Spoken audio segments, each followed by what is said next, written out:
Yep. Well, hello, everybody. It is Friday night, and this is Friday Night Live with myself, Ron Hulbert, and my beautiful co-host, LYNN Nakamoto. LYNN, say hi. Hi, everybody. I'm so glad everybody's here. All righty. Hi, LYNN.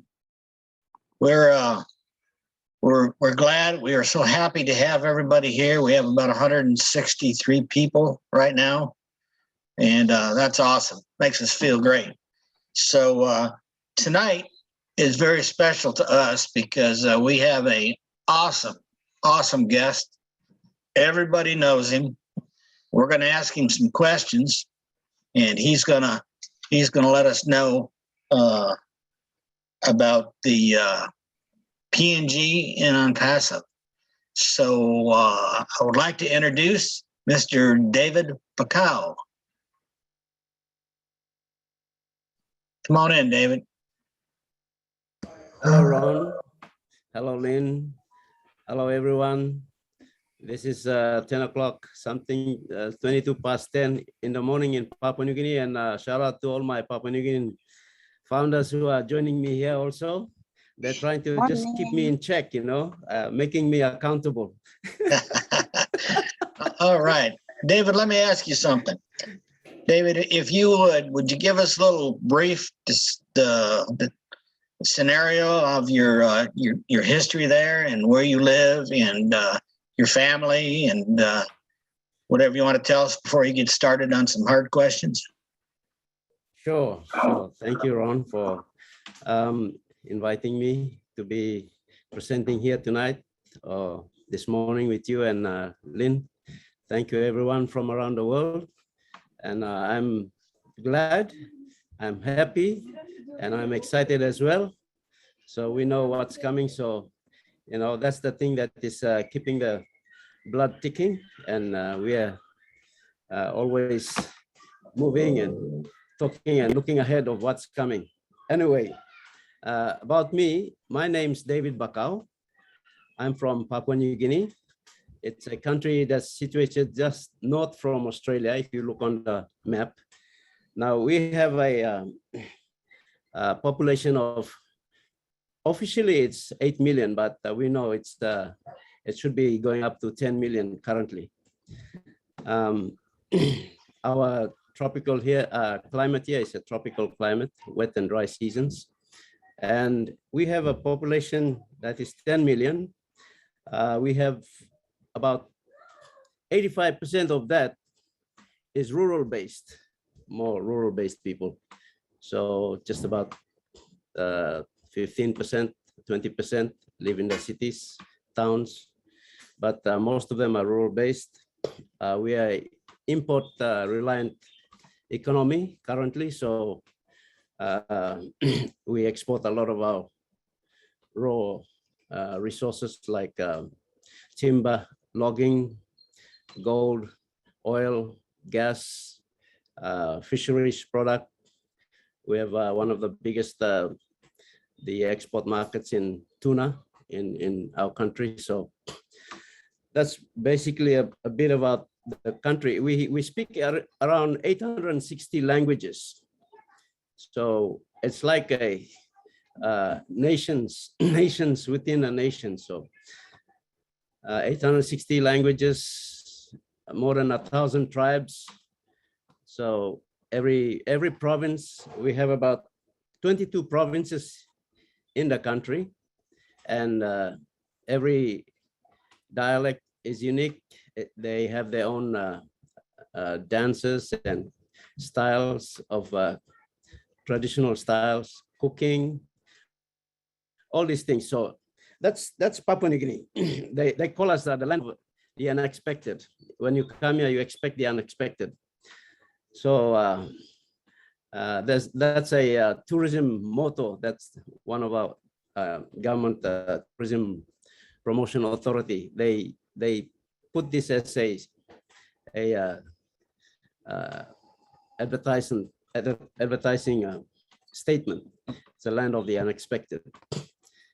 So anyway, it's a land of the unexpected, but it's a land of missed opportunities too. So that's why now that we have come into OnPassive, we found that OnPassive is opening our vision, our view on what is about to happen. And we are all excited. There's 7,000 founders now in Papua New Guinea. We are all excited. We are looking forward to what's going to come.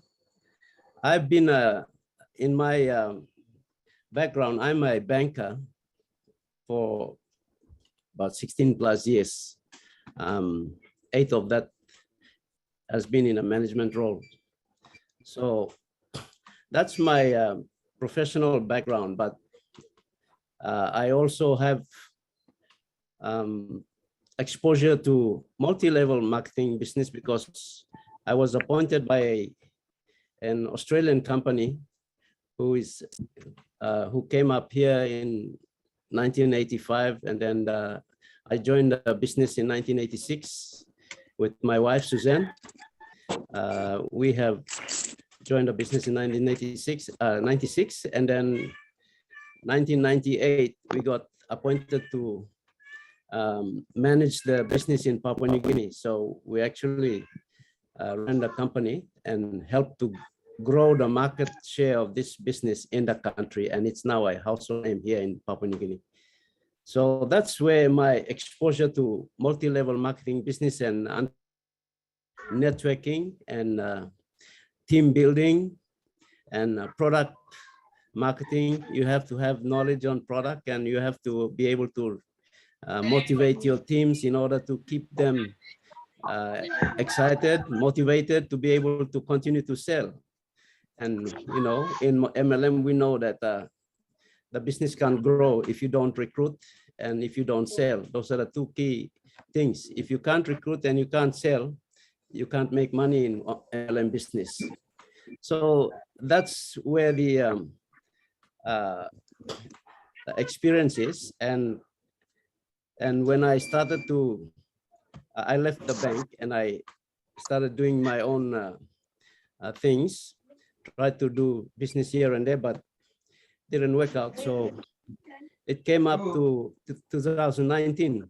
Sorry, Ron, I'm going to just share and continue to say what I wanted to share. It came up 2019.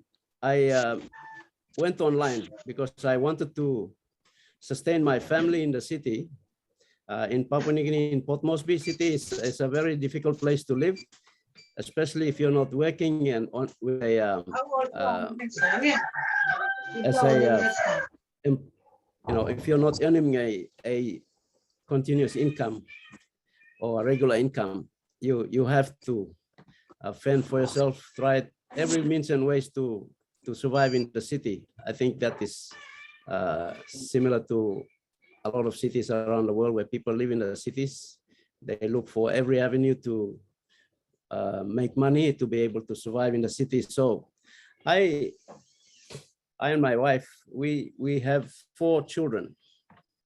We have 3 girls and 1 boy.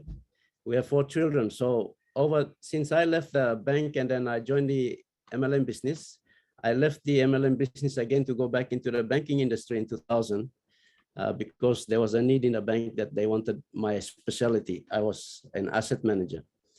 So I went back to the bank and we restored that bank. It's now taken over by another organization, but it's the biggest bank in the Pacific. So after I left that bank and I started to look for other ways to survive. And that's when I joined OnPassive in 2019 when Mati Digamo sent me a link. I was looking for an opportunity because at that time it was personal. We had to look for something in order to survive in the city. So I started looking and I had nothing at that time. And the only thing that I can fall back on to is my the MLM business that I was in, and that's the products that I was marketing. So I said, to go and recruit people is a lot of work. And I needed to find a method that is easier for me. And looking at the industry and the day and age we are in a digital marketing age where businesses and people are doing business online. And I realized that we could do that. So I went online looking for a system that can be able to help me advertise my products and sell it online. So while I was searching online, I came across Marty.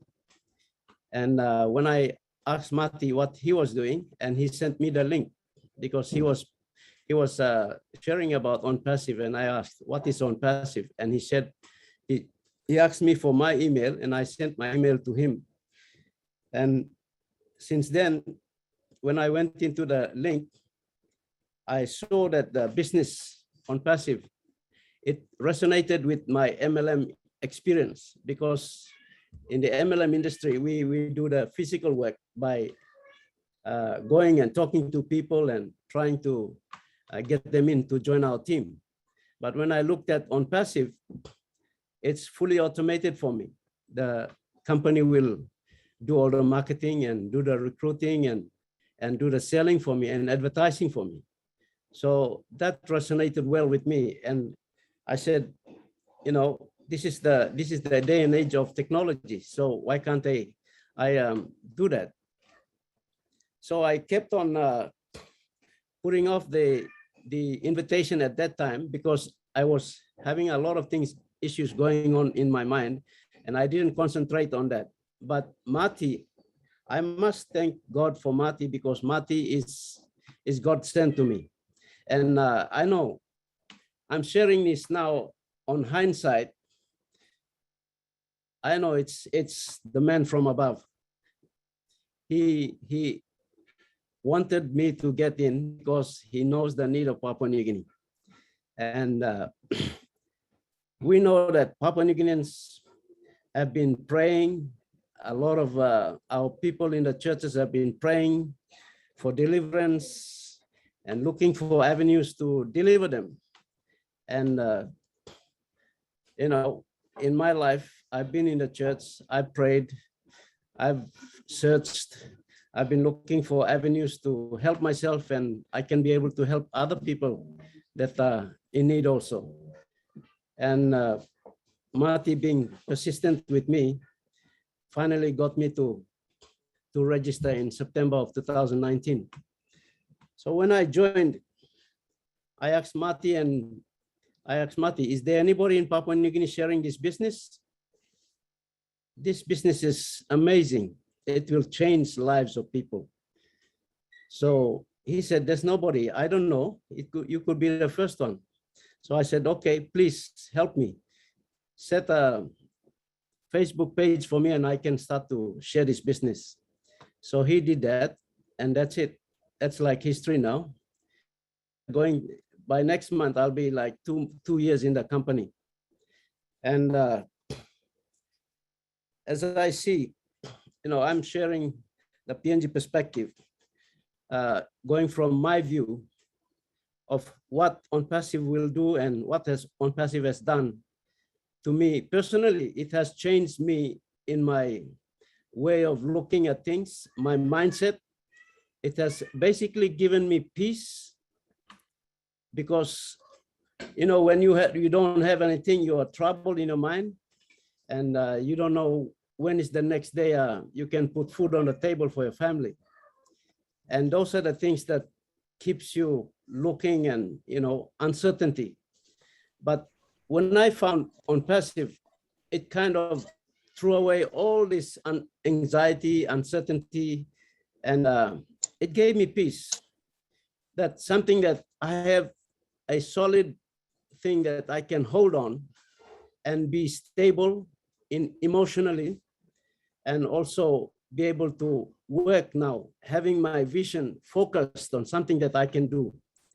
And that is where I saw it, that if I can bring this business into Papua New Guinea, I see, because I experienced these highs and lows. I've been in the high places with the high people, in my banking career. And then I've gone right down to the roots and living with the people in the settlements. And I know what they feel. So I've experienced those life. And when I saw OnPassive, it has now given me that hope that I can be able to share this business and I can be able to bring people up from where they are. And that's why I started sharing this in 2019. And when I brought it in, I shared it with a few of my friends. And then Fred Lavaki came on, and then Veronica came on, Nancy. And, you know, these are team builders. These are people who are credible people. And they have stood with me, and we started sharing this business. Now, I said, OnPassive is going to impact this country, Papua New Guinea. When I shared from the beginning, I told my founders, we have a target of 10,000. If we can get 10,000 people before we go into hard launch or the global launch now, we can change this nation. Because looking at the population, I did the sums earlier on. If we have 10 million people and 10,000 founders with a ratio of 1 founder to 1,000 people, we can change communities. And after going through with Ash for the last 23 months now, and him sharing his vision, he's talking to us, that has inspired and uplifted myself and the founders here in Papua New Guinea. And you know, we have nothing to lose because the company has assured us, it has given us a 100% guarantee. And the motto that says, we are in it to win it. You know, that's a statement that if you don't know what you're talking about, you can't make that statement. And Ash knows what he's talking about. And he has put that statement. It's a very bold statement. So I have caught on with that vision, with that statement. It has become my mantra. I'm in it to win it. So if I bring people in, they are going to win with me. Nobody's going to fail. So I am so excited. I can tell you, OnPassive has brought a positive energy. And I see that with my founders, because when they go out and they start sharing, we are sharing to rural communities, people in the communities, in the villages. I have Fred walking the distances, going to villages. In the towns, we have Nancy, we have Veronica. We go to the people, Daniel Sani. They bring people in simple modules looking for an opportunity. In Papua New Guinea, there's not so much opportunity. And that's why I said it's a land of missed opportunities. The opportunities that come, it goes to the corporate sector, the well-to-do people, those who have money, they can be able to get into that opportunity. But for a business that can provide a real sustainable life, no one has offered that opportunity. That's why when MLM business comes in, multi-level marketing business comes into the country, our simple people, because they can afford a fee, they go in looking for that opportunity that will change their life and give them long-term sustainability in terms of income. And that's why all of us, many of us have joined MLM businesses. Different MLM companies have come in and we have joined, all our people have joined. And along the way, it has burnt us and people have become discouraged and they have become resistant to the idea of an MLM now. So when we started sharing OnPassive, they started to think that it's another MLM. But because of the consistency in the material that is coming out from the company, and we share that, and all the founders around the world are sharing that with us. They come I see very very reliable or very credible people who come on to our founders webinars, and they speak because of their experience. And that has given the confidence to us founders to be able to go out and share, because we can relate and we can tell them, you go back and you see Mike Ellis video, you go and see Marty, you go and see Tony Monk, you know, those people, they speak. They are people who are already experienced in that internet business, online business. And you can, if you don't believe us, you can just watch them and you can pick up from their experience and make your decision whether it's true or not. But for us, those of us who have joined, we have realized that this is the business for us. There's nothing else. There's nothing else that we can go. There's no other business like OnPassive, because of the features, the products, and the CEO's principles. You know, these are businesses that, or principles that when you come in and you find a person that you can rely on and trust, what else can you do? What else can you think of? For me, that's what I find when I'm looking for a business. I have to see the owner of the business, whether he's reliable. I don't join too many MLM business. I only joined one, and I'm stuck with that one since I became the manager of that company, because the family or the founder of that company is a very astute businessman, and he's also a very credible and honest businessman. And that's where I resonate with. So anything that I join, I want to make sure that the people I bring in, they will also benefit and they will also succeed. And that's where we are building the business in Papua New Guinea with OnPassive, because we're sharing Ash's vision, Ash's heart, and his humanitarian heart, and his heart is a very big heart, you know.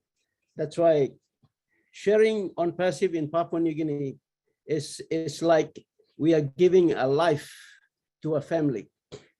It's like we are giving hope to a family. It's not for the money.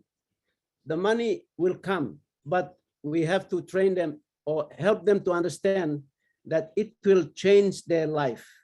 That's the funder or the crux of the matter. The business will change their life. It will help them, uplift them from where they are, and bring them to a position they can be able to sustain and continue to sustain themselves for life. So this is where OnPassive comes in when we are looking at it. Our people are coming now. They're starting to hear, they hear the message now on the streets. They hear the word OnPassive. And when we start to share, I think from the materials that they have gone online to, research themselves and look at it. And when there's a meeting, they come. When there's a founder holding a meeting or house meeting, they come. And this is how we are sharing the business. We hold personal meetings or one-on-one meetings and through our webinars. And these people will come when we were doing our road shows last year in 2019. We went out to the provinces and we put the announcements through the radio stations. Most of our people in the rural communities, they rely on radio as the form of receiving information.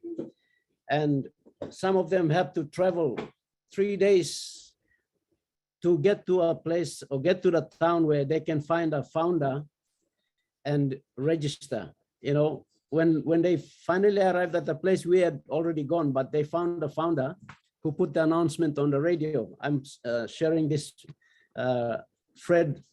Freddie Benguma's story. And they found him, and then they asked, and when he asked them, they said, we had the news on the radio. And these are people who have no access to internet. They have no access to MLM business. They don't know.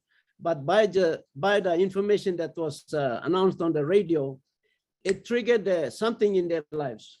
And these 4 young men, they have to walk mountains, cross rivers, get on a boat, get down to a main river, and then travel down, get on a public transport for 3 hours. They have to drive down to the main center in Vivek and then find Freddie and get registered. You know, that's kind of a determination when you are really looking for something, you know, opportunities. Without people, they work very hard, but opportunities are not there. So when MLM business, as I said earlier, come in, they go for it. And with OnPassive now, as we are sharing, these people, when they hear it, they come. So the mothers are coming. So when we are holding our meetings, like in the webinars,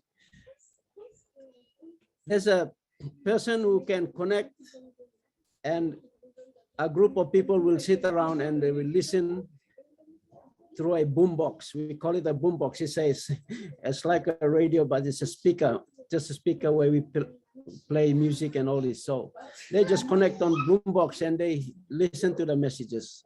So basically that's how we are sharing, and the perspective I can take from here as what OnPassive has brought to us. To me, OnPassive is a gift.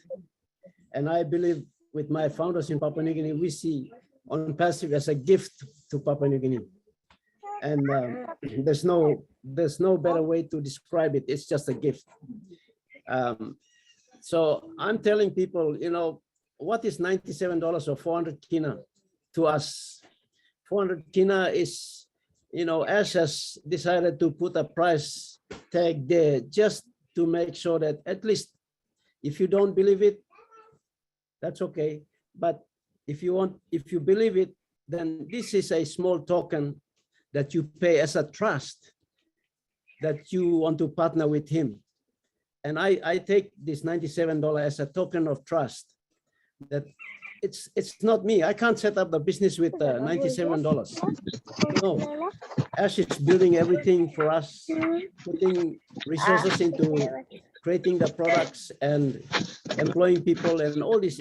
It's the cost is so massive, but he has decided to share the wealth by giving us a token of $97 to pay. And to me, it's a token of trust. I take it as a token of trust because he just said, okay, if you trust me, just pay your $97 and come in and be my partner. That's how I take it. It's my perspective of what OnPassive is offering to me. So basically, this is what I'm going to share. I've shared what I've said. And from a Papua New Guinea perspective, we just appreciate Ash Mufara and his family very much, and the staff who are doing the work. And we are excited. We are looking forward. I know Papua New Guinea is going to change. So we are looking at the product on OBLESS platform. Veronica Wang has said it's a signature product of OnPassive. Yes, rightly so. And that is the tool or platform that will help us to change the communities. And we have already planned. We just started our office. I just signed a lease agreement with a real estate company yesterday, and we are commencing operation of OnPassive Papua New Guinea office on the 1st of September. So we are not wasting time. We are already focused on what is going to happen in the nation. And when things kick off, we are ready. We are ready. We just want to ride the wave. Thank you so much, Ron. Thank you, Lynn, for allowing me to speak in your webinar. Now, David, excuse me. Thank you for joining us. You are so inspiring to me and thousands of people in Papua New Guinea, and in the United States. You know, you're a household name here lately, so that's why we wanted to grab you up and have you talk. I heard a story, and maybe you can share it on one of the webinars about a guy walked, I forget how many miles to get diesel for a generator for. You remember that? Yes. Share that with us, can you? Yes. His name is Christopher. Christopher lives in Bougainville. Bougainville, it's called Autonomous Region of Bougainville. He stays out in a village, but when he wants to come to join our webinars, he comes into the town to his place where he starts his generator and gives himself power to be able to hook up on the his computer and then join our webinars. So he travels a fair distance to come into town, and just because he wants to be in the webinar to be able to listen to what is being shared, so that he can be able to take the messages back to the communities. He shares with his community, and he's doing that. He's building a team in the villages, and to get more information, he has to walk and come into the town to be able to listen to the webinars and goes back. That's Chris Luz. His name is Chris Luz. That is a committed individual to go to that extreme to share this business with other people in the villages. I mean, I can tell you that there is very few people that I know of that have been in MLMs that I've been in would go to any of that extreme, to do something with a networking business, even though we're not. But what I'm saying is I couldn't get anybody that I know of to walk 3 or 4 or 5 miles or 10 miles to start a generator and hook up a computer and share it with the people I know. I don't know of anybody. But David, we sure are glad you're here, and it's been inspiring. Lynn, do you have anything you want to ask David? Yes, I do actually. I remember hearing a story about a woman who didn't have the money for the founder fee. And she's famous today because it was a very touching story of Priska. And I wondered if you would share that with us, because she inspired so many of us. Hey, Nadine, can you mute, please? Nadine, can you mute? Lynn, I think the right person to share this story is here with us, Veronica, because Veronica was the one who introduced Priska. So if you can allow me, I'll ask Veronica to share that story with us, how she got Priska into this.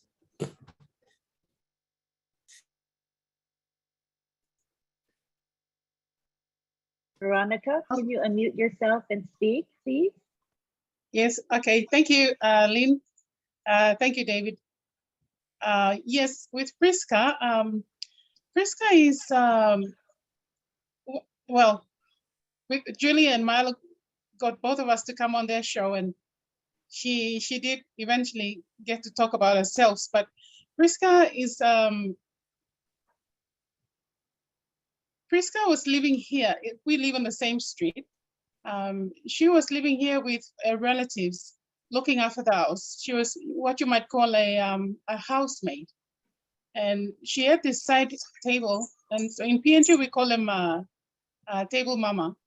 So they sell they sell betel nuts, lollies, and cigarettes, just to help supplement their weekly takings, and that goes to provide for a few other, basic necessities. So I'm ITube boy, as we call it in Tokpisin here. So every so often I would go by to Priska's table and we would tell her about OnPassive.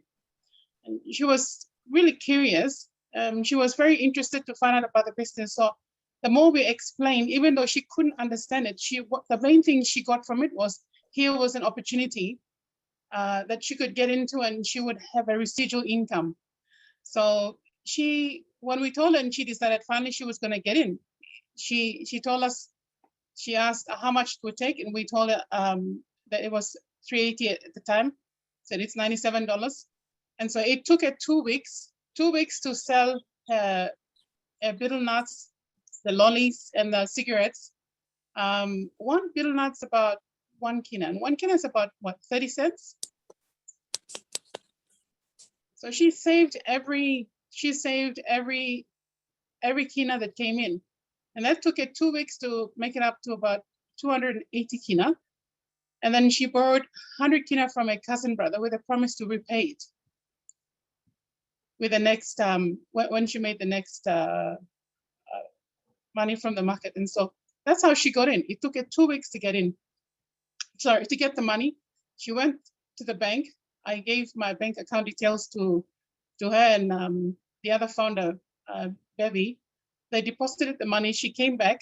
She showed me the deposit and we created an email account. We signed her up. And that day that I signed, I took a picture of her in front of a table where the source of her income that got a registration money from.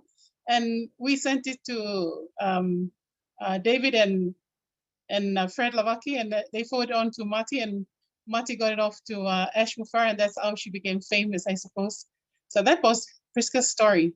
And so she's walking around here telling everyone Ash Mufar knows her, and she's a co-founder, and she can't wait for the hard launch, and she's gonna travel the world and go and see Ash in Orlando.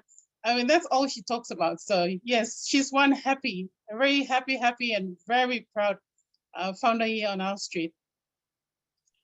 Thank you for sharing that, which goes to show, it doesn't matter whether you're educated or not, if you're literate or not, nothing's going to stop people who want to come into OnPassive. And Priska clearly was a visionary, right? We have to give her a lot of credit for that. There are a lot of educated people out there who are blind to this opportunity. It doesn't matter what we say, they will not get it.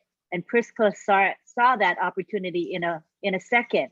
So kudos to Priska. I think she's a shining example of a founder, with a founder's heart, and she's great. I mean, she's an inspiring person for me personally.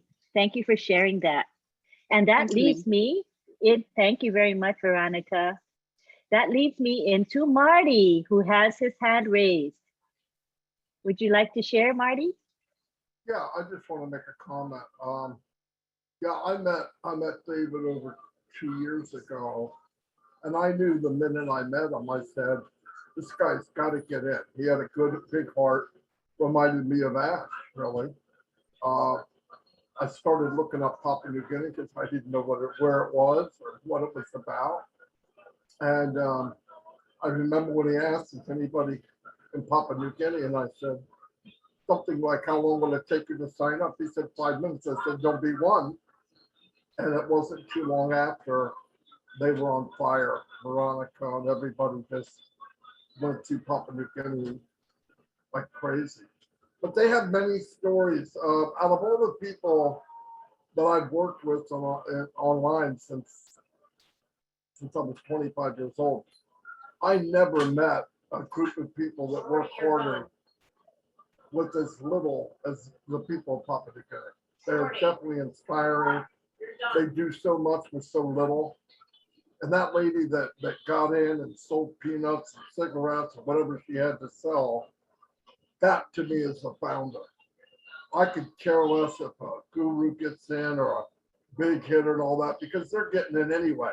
But you know what the beauty of it is? Priska's going to have really big hitters under her instead of over her. And to me, that is poetry in motion. There's another story from David about a year ago. I don't know if it was a year ago. It was a while ago. Anyway, 4 guys that walked and traveled for days to get to the city where they could go to a webinar and sign up. If you could share that story, David. I don't remember exactly, but I remember you took the pictures and I put them in the back office. I shared it with that. And I think they were barefoot on top of that.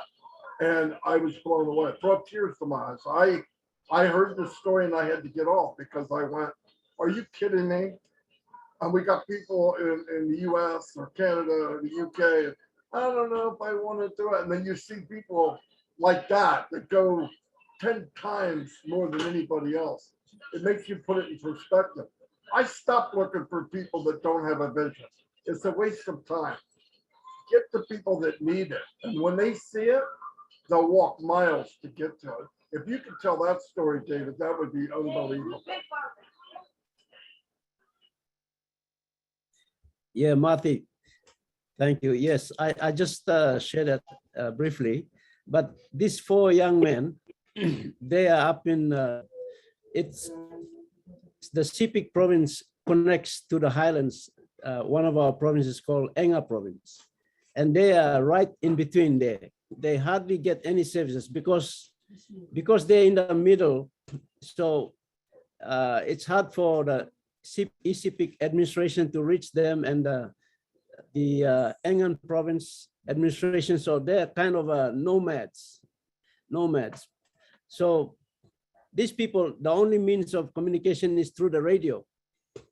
And when the announcement was given that we were going to Wewak, that's the town where I come from, and we were going to Wewak to do the road show. And Freddie Benguma, one of our founders in Wewak, he just signed on probably a week, and then we were going into Wewak, and he didn't know anything about OnPassive too, so he was waiting for us to get there so we can share the business and help him to understand that. So he took it on himself to advertise, and he went and put notices around Wewak town. He put the radio broadcast out on the station, and that's how these 4 young men heard it right out in the bush. So they had to, when they heard it, it's like, I don't know what triggered them. I don't know what the announcer said.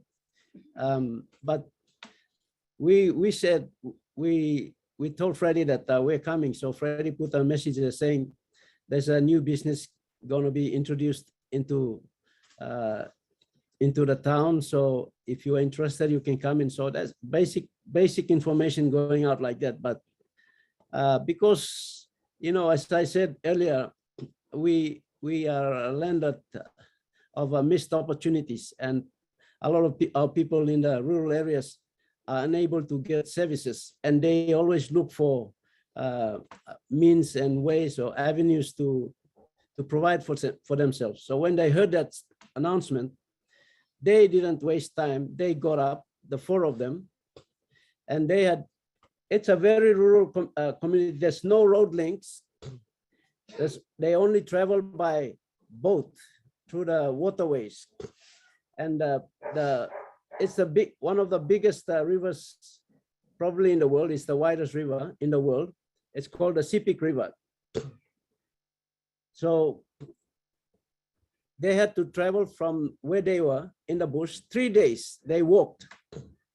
They have to trek down to a tributary, and from there they have to get a boat from there. Now, when they cross this place is jungle, and they go through swamps also. It's swampy in that place.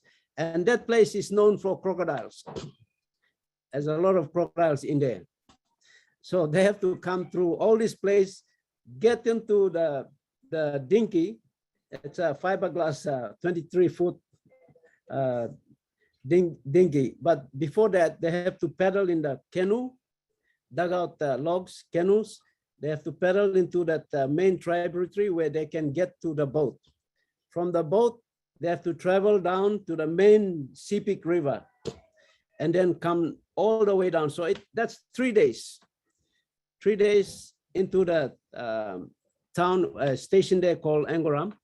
And then they have to get on the PMV. It's a 5-hour drive from that PMV down to the town. So when they got there, by the time they got there, it's like 4 days.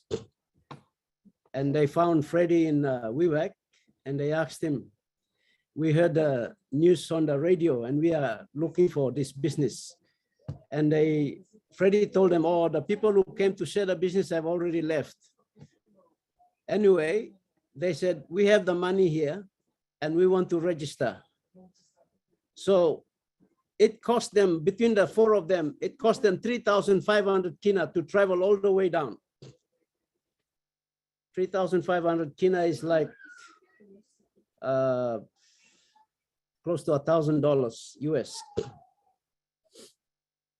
So between the four of them, it cost them 3,500 kina because they have to hire boats, hire get paid the PMV fares, and then come all the way to Wewak. So after they paid their fees, they told Freddie, we are going to bring 20 more of the people in the villages. So then they left. And Freddie is now communicating with them, and they're bringing one by one. As they come into Wewak, they come in and they register. So that's the story. So when Freddie got it, they came barefooted. So Freddie got a photo of them and then sent it to me, and I sent it to Mati. And Mati sent it to Ash.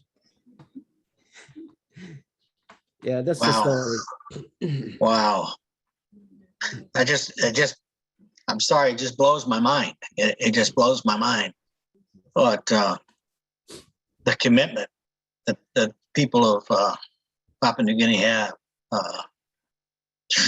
I wish I would have met you before Marty. I can tell you that. Tony Monk, come on down. Well, talking about commitment, so that's just absolutely amazing. David, it's nice to see you here. And it was great to hear your story. Ron, Lynn, great to be on your show. You guys are so perfect together with this beautiful webinar every week. Some of you know that I've gone back to work, but I decided to take the day off today just to be here because I knew David was going to be on and some of my Papua New Guinea family. I also decided, I told the company, I said, look, Saturday nights, I'm taking off because there's a Papua New Guinea webinar and I need to be on it. They looked at me like I was completely crazy. But it's nice to see everybody here. Yeah, that's quite the commitment. I mean, you know, Papua New Guinea people are so humble. They're humble people, right? And their lives are so simple, and yet they struggle through thick and thin. And here we are living in North America, one of the richest countries in the world, the United States and Canada, and we complain about the stupidest things. Seriously, like what the hell are we complaining about? I mean, look at what these people deal with on a consistent basis. You know, they're traveling miles and miles to get to certain places on, you know, barefooted, for God's sake. I mean, that's just amazing. Yeah, no, David, I had a question for you. Earlier you mentioned that your goal is to have 10,000 founding members in Papua New Guinea. Are you close to that vision yet, or? Yes, we are close to that. We are now about 7,000. Oh, good. Wow, Yeah. that's very close. Yeah, that's great. And it won't take long. Won't take long now. Yeah, You know, I we still have think that too. Sorry, go ahead. Go ahead. No, you go ahead. You go ahead, David. Yeah, I think we will get there. Just during the soft launch, I think we'll reach that number, and Yes, we'll probably yes, exceed it. Exactly, which is great, which is good. Right on. That's awesome. Fantastic. Yeah, that's all I had to say. I mean, I was just so excited to find out that the Papua New Guinea family was going to be on, and it's nice to see all of you as well, besides the Papua New Guinea family. And it's just nice to see new people come in. We have new people on here, which is great. Yeah, it's fantastic. Thank you very much, guys, for letting me speak. Thank you, Tony. Thank you. Thank you, Tony. We appreciate it. Appreciate you being here. But David, I'm sorry, I was just gonna mention something. I did send you a video the other day. I was wondering if you got that video. It's about some kid whose father passed away, who served as a police officer, and his father's car went into the auction. And the kid was trying to get the car, and he didn't have enough money to get the car. Somebody else actually won the auction, but gave the kid the keys. Did you see that video? No, I didn't. So I will check it. I will check it. Yeah, no, for Ron. Yeah. I sent it to Ron. Oh yeah, I had Oh, seen so- it before. Oh, okay. The guy paid like $60,000. Yeah, You know, $60-some thousand for a $45,000 car. yeah. You know, and just turned around and handed the kid the keys. But just the And moral, gave the moral of the story was absolutely heart wrenching. I thought you Yeah. would really enjoy that. Yeah. I cried. Okay, the first time I saw it. So. Me too. Me too. And we see we can admit it. That's awesome. See, that's why you call a real guy. That's right. That's right. So, let's see. If you want to ask some questions, go ahead, start raising your hands, and I'm gonna let Len call on some people. Yes. Hi, Delia. How are you? Unmute yourself. Good to see you here. Hi.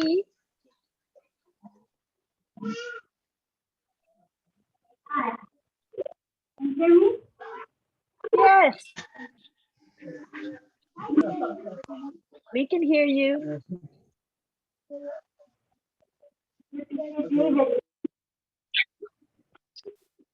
Go ahead and speak, Delia. We can hear you. Okay. Hi, David. Hi, Delia. He is the first guy that I know no founders, and he is awesome, more than awesome.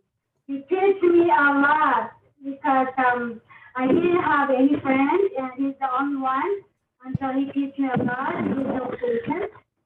And that time that we were friends, you only had 400, 400 until you are Yes, so yes. working hard. Go to each other and always follow you. And yeah, I've known you and I've seen you and Nancy and all the travelers. But I remember I was the first guest in your first webinar. Margaret was not there. I only said everything. I look at you. I love you, my dear. I love you so much. It inspires me so much. You're welcome, Della. You're welcome. Thank you. Thank you for sharing, Delia. It's so nice from your heart. It's nice that you were there at the beginning when Yeah. PNG was just beginning to build. It's exciting, right? It's awesome. I have a question. There are so many needs in PNG. So what do you think you all are going to start doing with these apples flowing into your online wallets? What do you think are the priorities there? What are you looking forward to changing?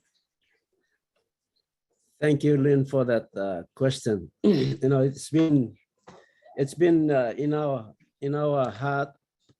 For me personally, I see a lot of mismanagement in the country in terms of our developmental resources, aid money given to the country, and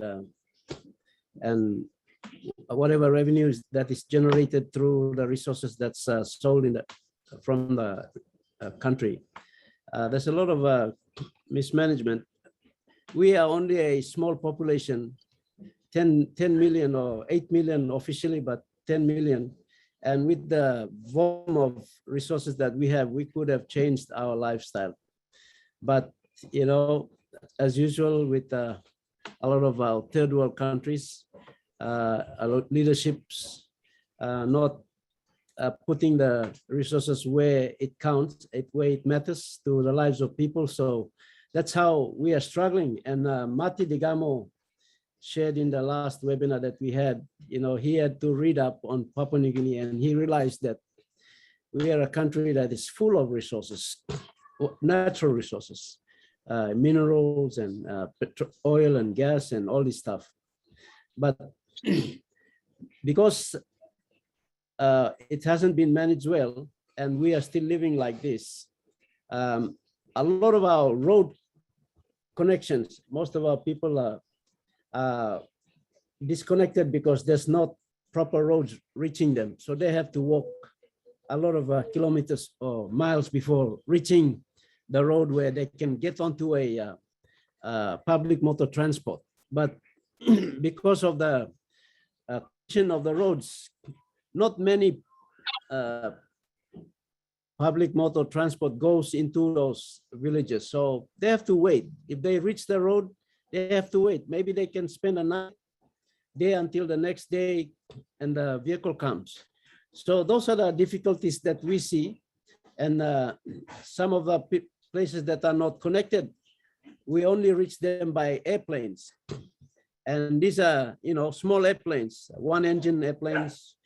They go in and they land on airstrips and take off again. And sometimes they only service that airstrip maybe once a week or months because of the conditions.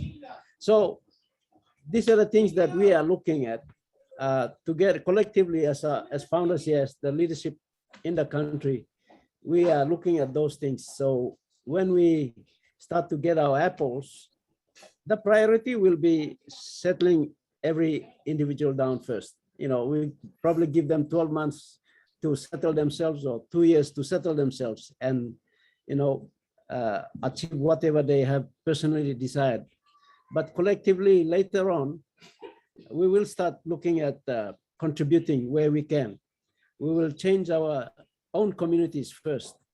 Founder in a rural community will do a great impact.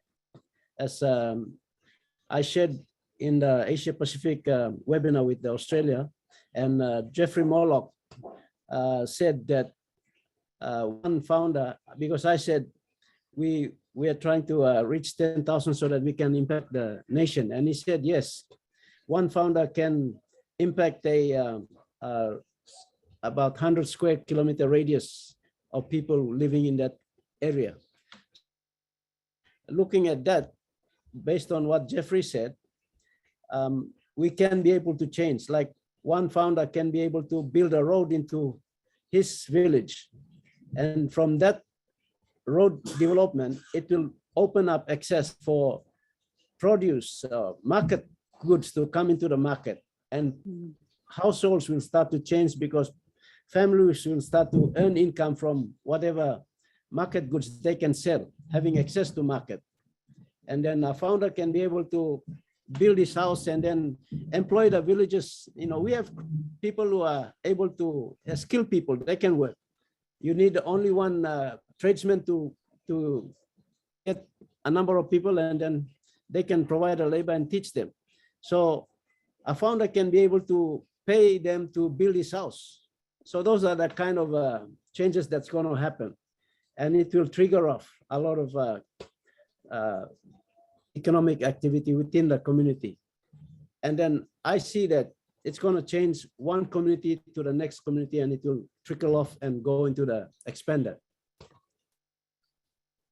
So we're basically looking at roads, opening up road access. If we can, we will help with airstrips. We can help with schools and hospitals. Those are the main things that we're looking at.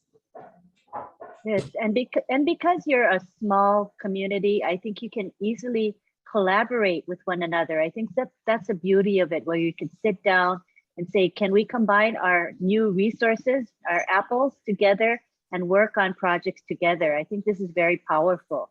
It's very exciting for me to see what's going to happen in PNG and how things are going to get so much better for everyone there. Thank you for sharing.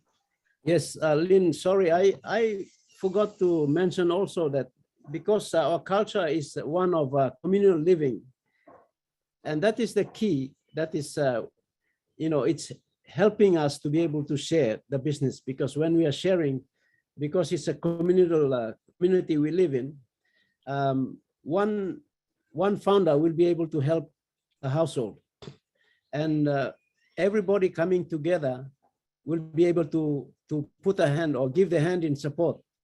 And that's how it's going to change the communities, because that's our lifestyle. That's how we live. We live together. We do things together. Everything is done together. So if we are going to do something, everybody's going to contribute, and we are going to do that thing. It's going to be beautiful when you work together. It's so exciting for me. You got to keep us posted, all right? Yes, we will. We want to see your journey. All right. Yes, thank you. Definitely. We have Francisco de Jesus. Would you like to share? Just unmute yourself, please. Francisco, go ahead and unmute yourself.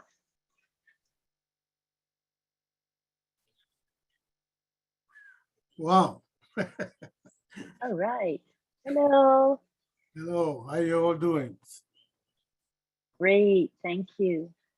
Okay, what can I say? Let me see. Well, I was in the business for 33 years. I never make a penny. Do multi-level marketing. I started selling computer when they first start in 1988 after I get out of the Army. And I joined about every business in the internet on multi-level, from vitamins, from books, from whatever. And one person joined, and then another one, and the one who joined before they quit because they had to pay monthly payments on the product. A lot of people stay 2 months, and they cannot afford it, and something like that. And some business multi-level, you have to continue buy the product in order for you to maintain the qualifications, or you will lose your profit if you earn any profit. And I can have 100,000 points in one end and 300 another end, making $56. But then I have to continue recruiting, and pay like $358 for a 30-day product. Nobody joined. I can make at least 300 points and match it with the 10,000 or 100,000 points that I have in all the lake. And I do that for 6 months and nobody joined, so I had to quit. So I lose all my points, the 100,000 point in this lake and whatever, the business.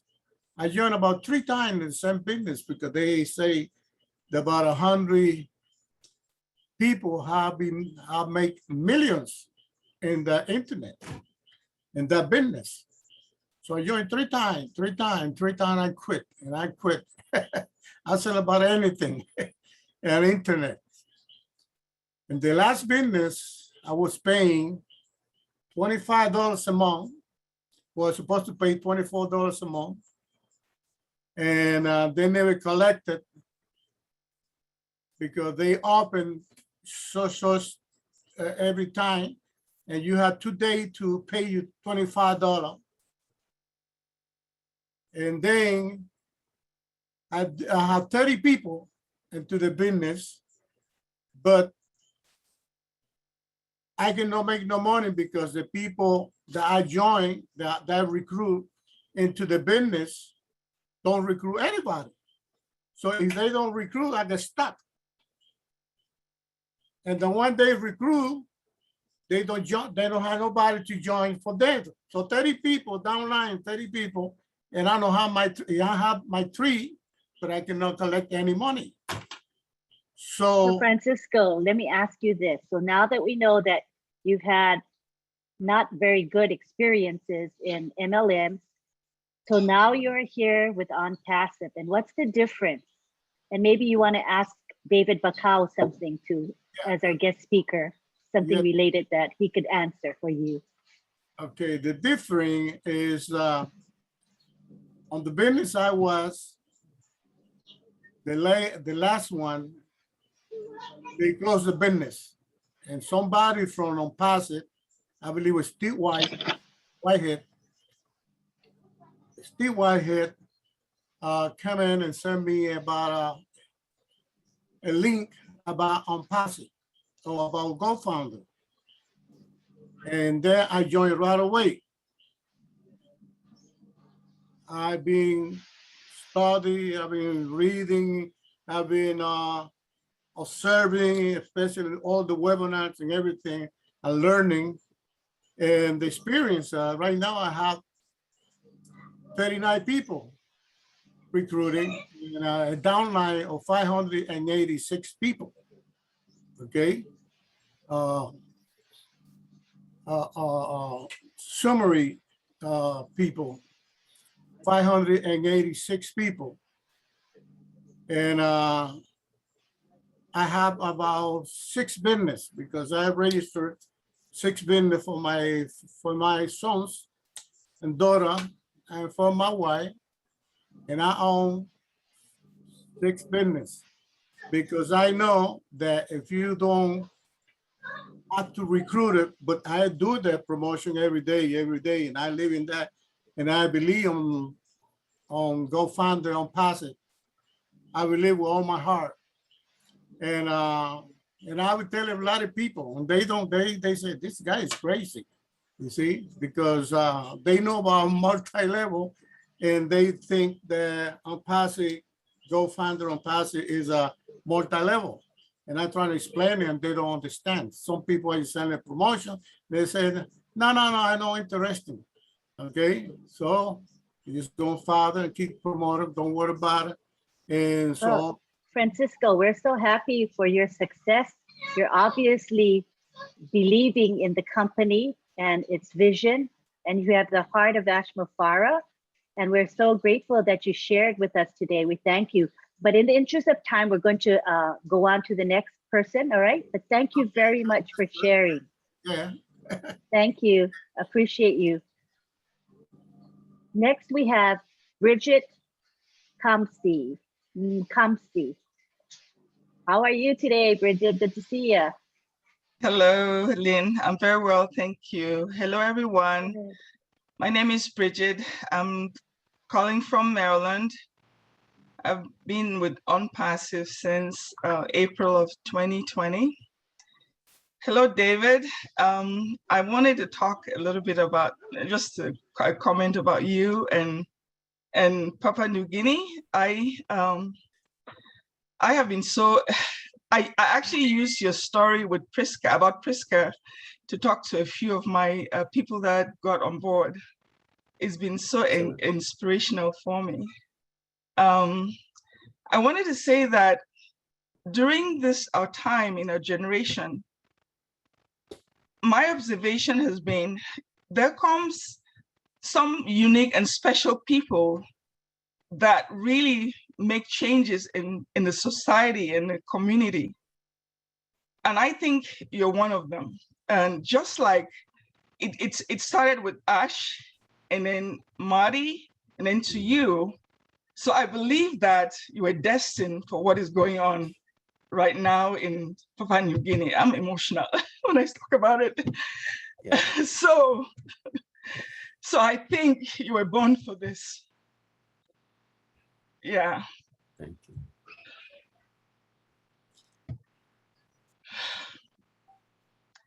Thank you, Bridget. It's just amazing what you're doing. And the world will always remember you. Yeah, so that's all I have to say. Thank you. Thank you. Thank you, Bridget. For sharing. From your heart, darling. From your heart. Thank you, Bridget. All righty. Thank you. Thank you. Let's see. Do we have anybody else with their hands up right now? I thought I saw somebody in the attendees. There's one. Can anybody? I'm not a co-host, so I can't do anything. Hello. You Hello, are a co-host, can you all Ron, hear but I me? tried to bring them forward and they're not responding. You are a co-host, Ron. I am? Yep. Okay. There is a, let me see here. Hold on. Put their hands down now. Okay. They have permission to talk, though. They can talk if they want. Wealth. Okay, go ahead. Wealth creators. Oh, hi, this is Rose, actually from Singapore. Hi, everyone. Hey, Rose. This is my first time that I got to jump onto this webinar. Just grateful for everyone here and the information that I got. Now, for the past years of my life, I've been going from one MLM to another MLM, like somebody was saying just now, and I didn't get anything out of it for the past 20 years. The issue was I was just behind my laptop working and working. And I did not, in all those years, create a lot of network. So my question is, how do we actually earn by just coming on board and maybe bringing just a few people with us? So how does this work? David, do you want to answer that for her? Yeah, I can answer that. Rose. Thank you. Yes. Thank you. Thank you for joining us on the webinar, and thank you and welcome. How do we get income generated on this business? Currently, the company is in pre-launch, so none of us are earning any money at the moment. But what we are doing is we are sharing the business to a lot of our friends and families, so that it will put us in a better position when the company goes to live launch or public launch, so that each of us that has a team, or if you build a team, it gives you a customer base. All of us are customers.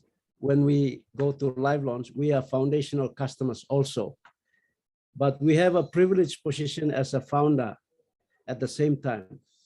And that is because if we are founders, we get the company to do all the marketing for us, to all the team building or recruit for us, meaning when the company is launched, it brings in customers and it places the customers into our teams or into our networks. And then when a customer pays for a product, that is when you and I get paid, because it's already calculated by the company that whatever is paid for a product and they start to pay the subscription, each of us will get paid. So if a customer lands under you, you will get paid from every product that they spend money on. Whatever is the commission worked out, it gets paid into your wallet. We will have two wallets. One is the funding wallet, which the company controls for our monthly subscription fees. And then the other wallet is your withdrawal wallet, which you can take money out anytime when you see money there. So that's why all of us here as founders, if you join as a founder, you are in a privileged position, because our CEO, Ash Mufarah, has created a platform to be able to share with the people who are visionaries like him, so that we can be able to change the world. And then each founder, when he's able to have enough money or apples that he's got generated into his wallet, he can be able to change himself or herself or achieve his vision, and then be able to look around and share with the communities around them. So this is basically where we are sharing from. Basically is to help share the business, bring people that are currently struggling, and people that are struggling and you want to help them. You share OnPassive as a gift to them, so that they can be able to see that when the business launches, they will be in a better place to help themselves. So this is how we are going to make money. The company will pay, bring customers in, and then when they pay for the products, we have digital products, about 50 plus products. When they pay for a product, you get your share paid into your commission wallet. Okay. Does that answer your question? Yes, it does. Thank you so much. I really appreciate that. Really appreciate. I am a founder. I've also brought in a small team, and I'm still working on it. Yeah, but thank you so much. That really gives me a better insight. Appreciate. Thank you, Will. Thank you for the questions. David, excellent answer, my man. Excellent answer. I want to, let's see, Veronica from PNG, you told us about another lady, but you didn't tell us about yourself. How about doing that for us? Sorry, you're talking to me? Oh, I'm talking to you, or darling. somebody else. I'm talking to you. Come on down. Tell me what P&G is doing for you. I mean, OnPassive. Both. Thank you, Ron. You're welcome. Thank you, Ron. Well, I'm a lawyer by profession. I left the last company that I was employed with. I left that and I was 8 months out of a job before I got introduced to OnPassive. And Fred Lavaki was the person who introduced me to OnPassive. So once I realized that OnPassive was a disruptive technology, I decided I wasn't going to look for another job, that I would do this full-time until such time OnPassive launched. And so I joined OnPassive in April of last year. And I've been working with David and Susan since then. And with every team member that we've brought in, I work with them on a daily basis. Like I work just like you would get up to go to an office and attend to your duties. That's what I do. I just work with other Go founders, help them to build their teams, help them with the registration, do the admin from back office, answer any questions that they may have. I assist anyone and everyone from right around the country. So that's what I've been doing. I decided against going and looking for a full-time legal job, and I decided to give OnPassive my all. And that's where I am. That's what I've been doing since. That's awesome. That's awesome. You're on the track. You're in it to win it, darling. Yeah, well. Thank you very much for sharing that. Thank you. A lot of my friends think it's crazy, but sometimes you gotta jump off the deep end and see where you land. And so I saw what I watched Ash Mufara in a webinar in June last year. I think it was June or July. And he made this statement and he said, we're going to reinvent everything you know about the internet. And I thought, wow, that's a very bold statement. And I thought, well, if he can make that statement, there must be more to this than what I'm seeing. So I decided to put in more time, and I went in and watched the other videos, watched the other previous webinars, and I realized we were onto something. And I'll tell you, OnPassive for me means I can take care of myself, take care of my family, take care of my village community, and I have a big Go founder family in P&G that I can work with, that we can all work and collaborate together to put up projects, to work on projects and deliver services that we've all been dreaming about. That's at a national level, but when you look outside of that, I've got a much, much bigger global family right around the world. I mean, here I am talking to you, LYNN, Julie, Milo, I mean, there's Marty. I can just about walk into any country in the world now and call up any of the founder and have tea or coffee with them, maybe have a steak. It's just incredible. It's just incredible what OnPassive has done for all of us. I just look at the fact that you can just walk into any country in the world right now. There's somebody in the country that, you know, there's a founder family in there that you can call up and say, I'm here, can we have coffee? You know, I mean, for me, it's that global networking is just priceless. It's just priceless. And I'm so glad for OnPassive, what it's going to do for P&G. I mean, David has said a lot on it, and I can stand behind all the statements that he said. OnPassive is going to enable ordinary Papua New Guineans to do extraordinary things beyond the wildest dreams. And they will be able to do it because we all take care of each other. Thank you. Thank you very much for sharing. Really appreciate it, Veronica. Thank you very much. There's another lady that I'd like to bring out Nancy Yangava. Is that how you say it? Nancy Yangava? Young Gabi. Uh-huh. Nancy Nancy Young Gabi. Nancy Yangavi. Nancy, are you here? I think you are. Can you unmute? Bring yourself up. I'm right here. There you are. Wow, thank Welcome. you. Welcome. Tell us about it. First of all, I want to thank you, Ron and Lynn, for bringing our main man, Mr. David Bakau, my father, to this platform.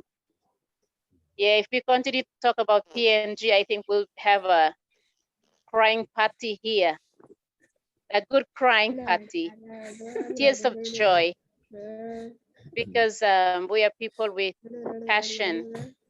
We are a people with vision and dreams, and we want to literally change our country. And we are so grateful to Mati Digamo, is the godfather of OnPassive Nation PNG. We always honor him, love him, appreciate him for what he has done to us. We see him also as our destiny helper. He has come in such a time to bring us to our destiny. And so we want to honor you, Mati, as well. What can I say? PNG is up for the biggest quake of its life. And I believe so is the rest of the world. For such a time as this, where we're seeing the pandemic, we're seeing the crisis, we're seeing the effect in different economies around the world. Guess what? OnPassive was born for such a time as this. And as founders around the world, and as founders, especially from a country like Papua New Guinea, where we're always dreaming of a better life.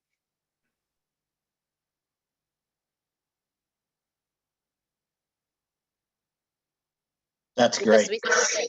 we see that our country is so rich, and it's got the wealth that can, take care of the population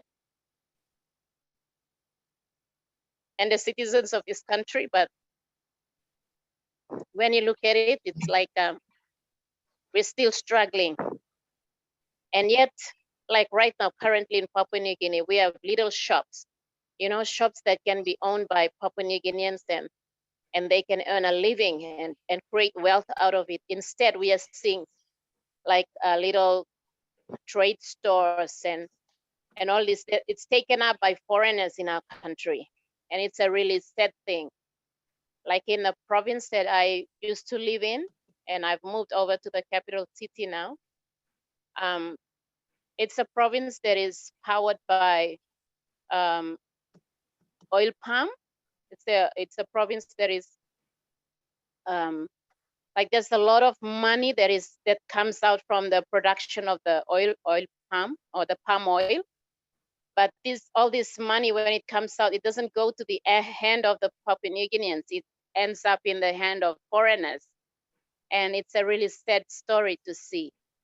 And so as a Papua New Guinean, I am so grateful for OnPassive, because I see that. Like yesterday, I said in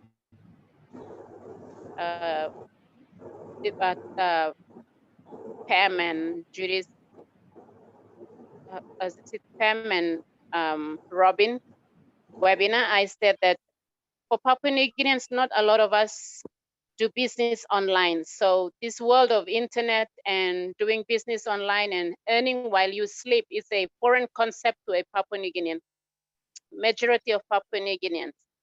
It doesn't, like right now, sometimes when we share to people and they're like, how can you make money while you sleep? It's a foreign concept.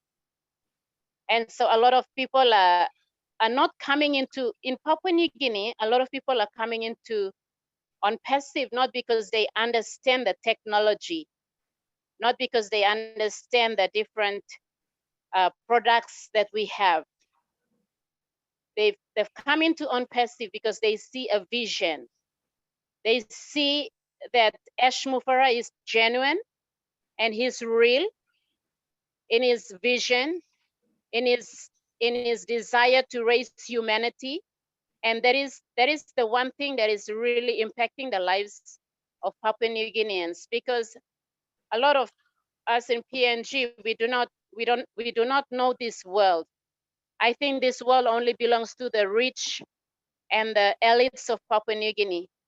But for the simple people of Papua New Guinea, the everyday people, that those ones who get up in the morning and they go to work, 9 to 5 or 8 to 5 job, to make money online is something that is impossible. It is truly in their minds. If you ask them, many thousands will tell you, I don't know how it works. I don't know. Is it real? Can people really really make money online? Is it possible? And so when OnPassive came and told us that, you know what? You don't need to understand the products. You don't need to know everything. You don't need to sit behind a computer. You don't need to be computer literate. This company is doing everything for you. It's gonna do it for you and make money for you while you sleep. It's gonna make money and put it in your pocket while you go gardening, fishing, while you're just chit-chatting around the communal, areas, while you're in the village. And so this is the kind of information that is literally driving hundreds and I would say thousands of Papua New Guineans to come into OnPassive. Not because we know technology. And a lot of people are coming in because they put their trust, and we had the privilege of having Ash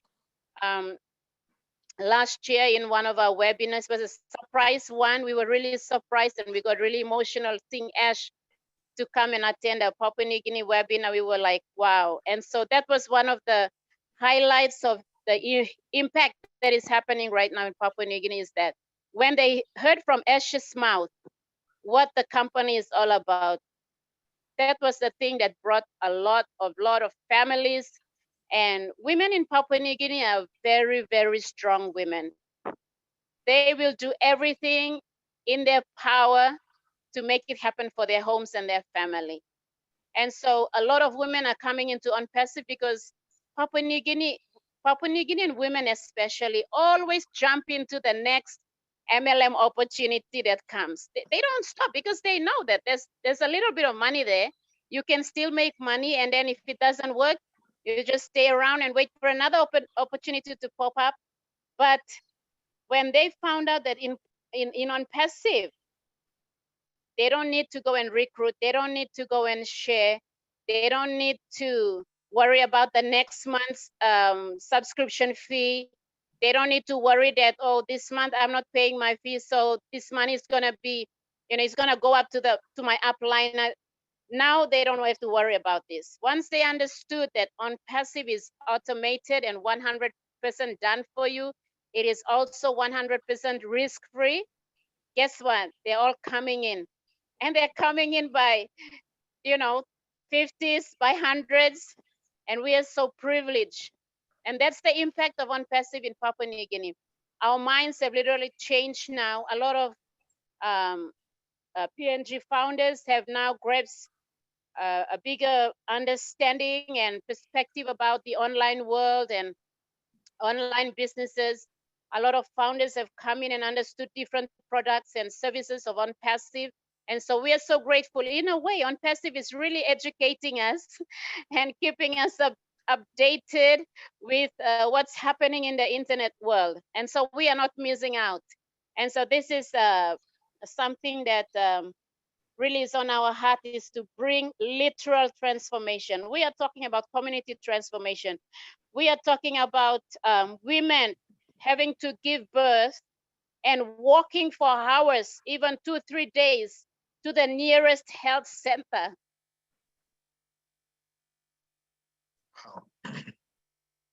We are talking about, there was one person, he's in my team, he's a pastor, and he comes from the province that David Bakau was sharing earlier on. And he said he has, when his people, they were pestering him to come over to the village to sign the entire village up. And he told me he had to walk for days and then get on a dugout canoe and travel up for like 2 nights or something on the boat, on that dugout canoe, just out in the river. And then he has to walk like for 9 to 10 hours just to get to his village to sign people up because they were interested. The news went out into the very remotest areas. And so when he came back, he told me I was really,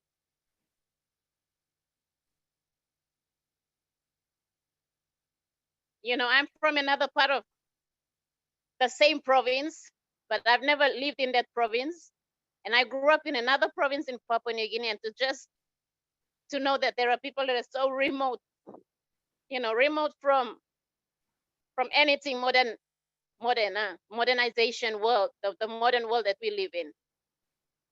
And when they hear about OnPassive, they don't even understand what OnPassive is all about, but they know that there is a business that wants to help them. There is a business that wants to cater for them, wants to bring, Papua New Guineans are looking for, they want the services, the basic services. They're not asking for, big things. They're looking for simple, basic services that they can have a hospital, health center in the village so women don't have to travel far. They want to have schools so children don't have to go travel by walk hours to the nearest river, get on a dugout canoe, cross the river, to go to the school, or cross the ocean, or travel by sea to the next village to attend school and then come back the same way every day. So we want to be able to, when we have those apples, we want to grow these apples in every community so that there can be found a school closer in that village. If we can have the two villages, the neighboring villages, like 2 or 3 villages, have a school close by so their kids don't have to travel miles or, travel away very long hours, walking out in the hot sun, crossing rivers, crossing the ocean, beaches, travel by small dugout canoes across the sea to the next village to attend school. Mothers that are working and walking from miles and miles to the nearest hospital, trying to bring a child that is, being down with malaria. Malaria is a very common sickness in Papua New Guinea, and that is killing a lot of children. So we are a very rich country in a very poor state, and it's very sad to see that. And so OnPassive has given us hope. We have hope as a nation. We have hope as founders now to see how literally our apples can be shared with people not in my province, people not only in my family, people not only in my neighboring villages, but beyond my village, beyond my province, beyond my nation. Once we touch our nation, we want to look to the neighboring countries in the Pacific and beyond. We want to touch the world, because OnPassive has literally changed us, given us a perspective that no matter where you are, whether you are in the remotest part of the world, in the darkest part of the world, in a place that is impossible, OnPassive is bringing possibilities to simple people that can have faith, destiny, change their lives, and the lives of everybody around living close to them. So thank you for giving me this opportunity to say, you see, I've lived in US, I've lived in Canada, I lived in North Africa, and I've seen you Americans and Canadians, and I've been in Australia. You guys are so rich. You don't need OnPassive, let me tell you. You don't need OnPassive. You are so rich. Where you are right now, you are so rich. I used to live, I've got an American mother. I always call her mother. In Papua New Guinea, we always have respect for older people. We don't really always call them by their name. We always address them as mother or father. It's a way of respect. So I have my American mother, and every time she tells me, let's go out for dinner, and I'm looking at the fridge, the refrigerator, and I'm saying, but what about those food in the fridge? The refrigerator is so filled. Why do we have to go out and eat? We've got food here. Just cook something here. So no, let's go out and have fun, because because I've never been to America before. So she wants to take me out, make me happy. She loves me so much. So she's from California. And in my mind, coming from a Papua New Guinean background, and I was like, wow, mother is so rich, yet she wants us to go out. Man, we could stay here and have the whole year. We don't need to go out because all the food we need to eat is right here. You know, in Papua New Guinea, in our fridge, we don't put food like this because we are a communal family. If somebody comes today, we just cook, give them. So our fridge is not like that. Our refrigerator is not filled like this. Let me tell you, Americans, Canadians, Australians, Europeans, you are so rich, you are so blessed. OnPassive will not change your life. OnPassive is giving you a platform that you can share this blessing with the rest of the world. What you have is more than enough. Maybe you'll just settle some mortgages, settle some little things that you need to settle, but you are so blessed. Blessed beyond what I can think or imagine, according to my little head up here. Nancy, I see you guys are so blessed. Nancy, you are so inspirational too, that it's unbelievable. When you first came on, you were very low tone, and you could see the passion of OnPassive bursting out of you because you got louder and louder, and you could see it in your face that we are blessed to have you as a founder in OnPassive. That's what I think. And I want to thank you for everything you guys do over there. There's another person I'd like to call on before we got a couple more hands, and we might have to go past the hour, but we'll do that. So Fred Lavaki, is that how you say it? Lavaki. Lavaki. Fred Lavaki, are you there? Yes, Ron. Thank you. How are you doing tonight? Good. Thank you. I am well. Thank you so much. So what do you think about your leader? My leader is my dearest brother, so beloved. We go a long way, and I can't thank him enough. Let me put it that way. I can't thank him enough for giving me this total conviction that David and I can change Papua New Guinea. And now that we have an amazing band of founders with the one heart and one belief in what Ash Mufara and our greater OnPassive nations throughout the world stand for, we have an awesome job, and we have a great job, and we will have a very fulfilling job in touching the lives of our people and making our community the way it should be, the way that we should be blessed. And I think a lot has been said by Marty and Tony, and a lot of our senior leaders right around the world, and David himself, about what OnPassive can do. So I said I'm just so grateful to Brother David and Marty for bringing in OnPassive. I had the opportunity of being introduced to OnPassive before David and Marty by somebody in New Zealand in December of 2018 or January of 2019.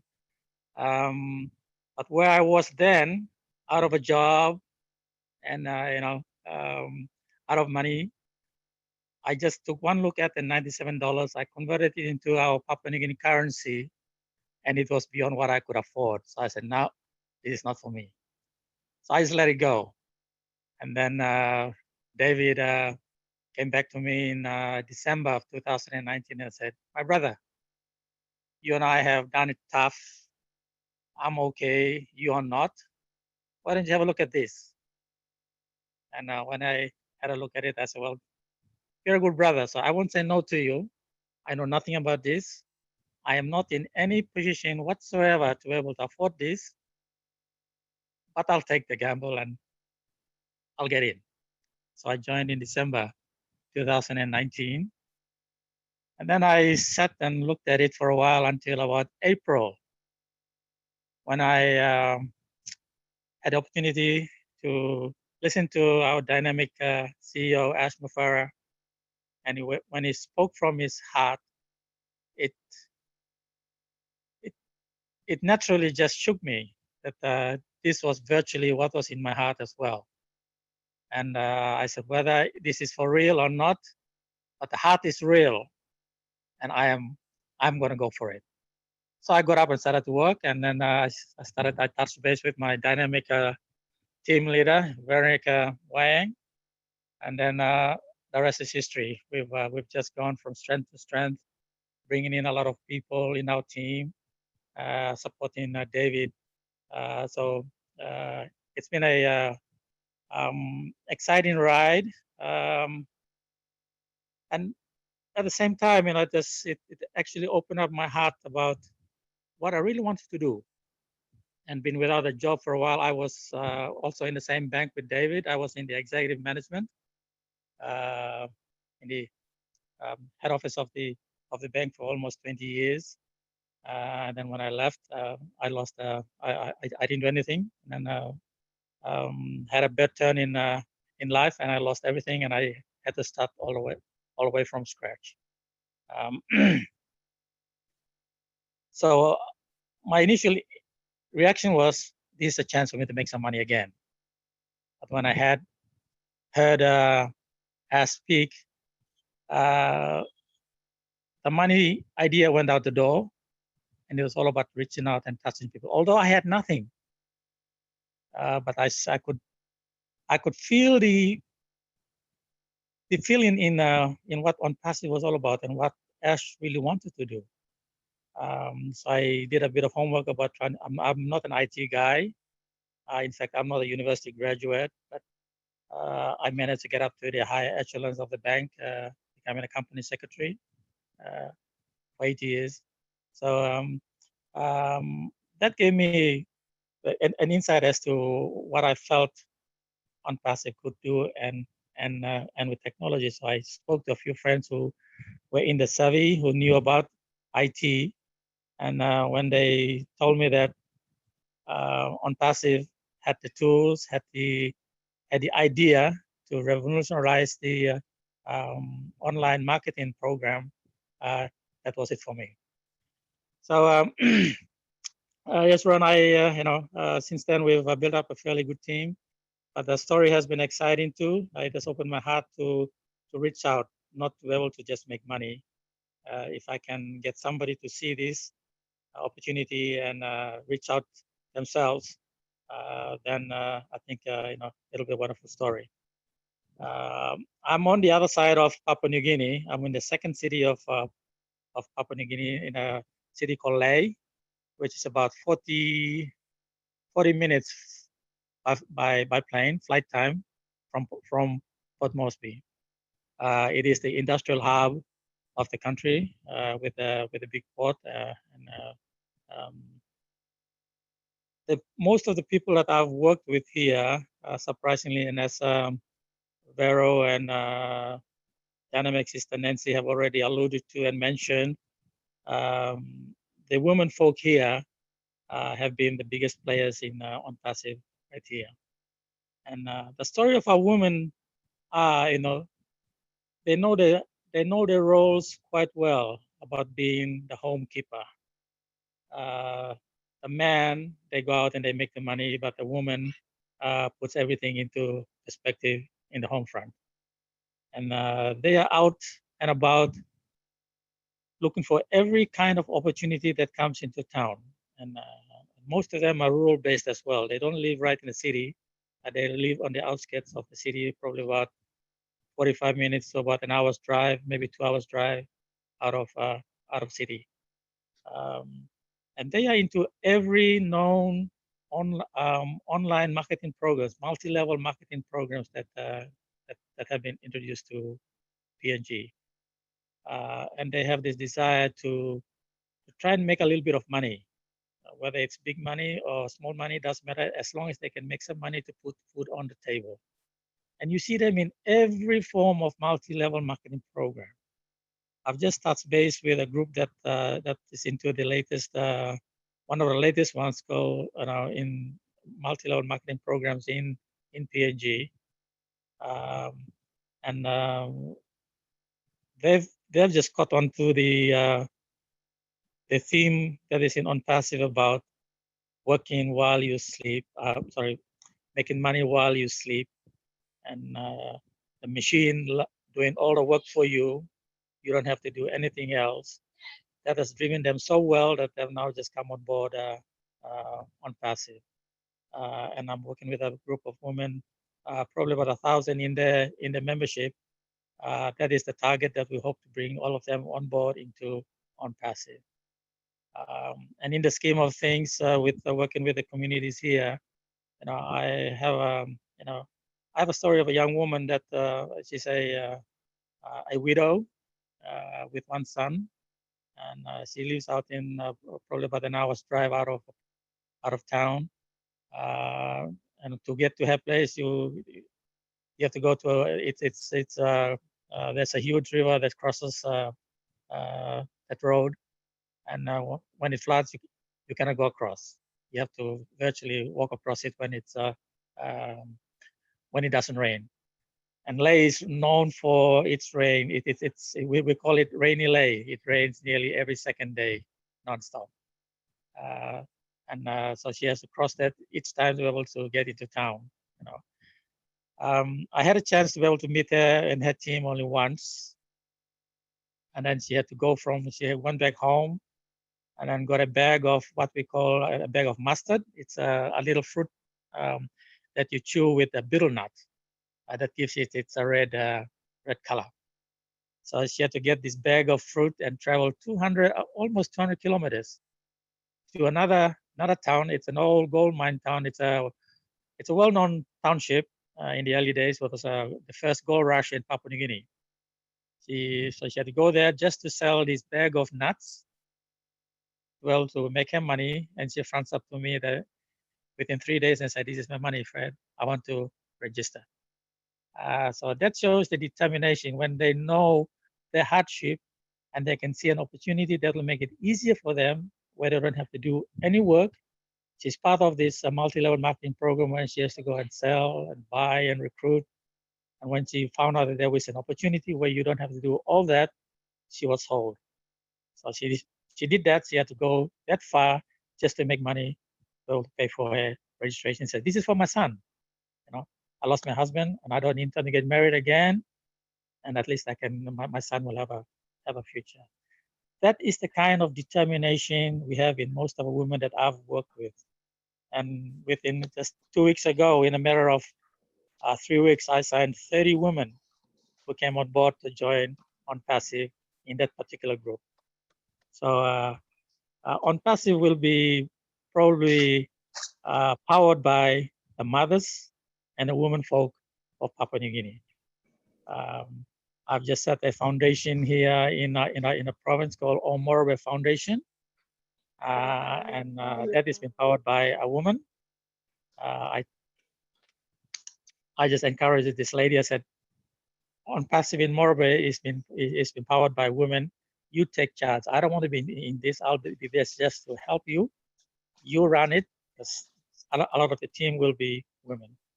And our biggest project when OnPassive launches will be to build birthing places, birthing units in our nine districts right around the province.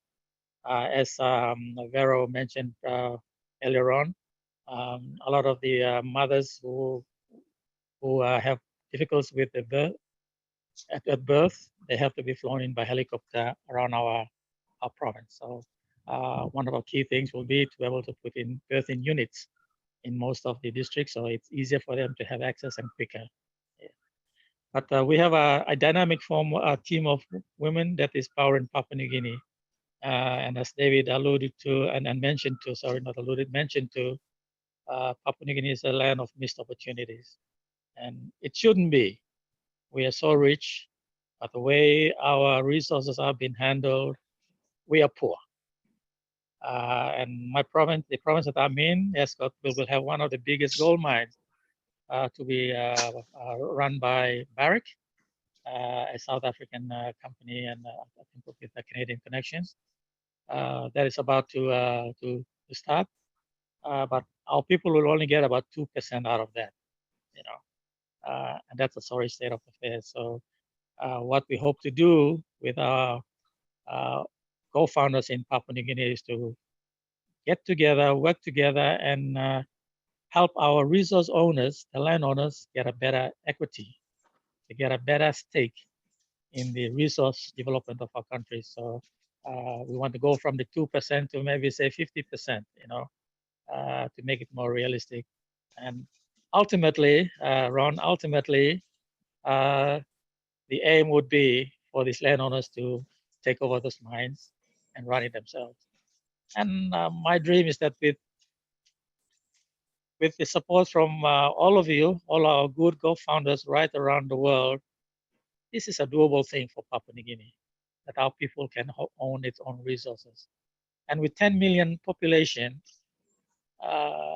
you know, there's nothing wrong with our people getting 1 million each.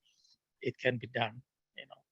And I thank, you know, Marty, David, and Ash, and all of you good people that have joined us now.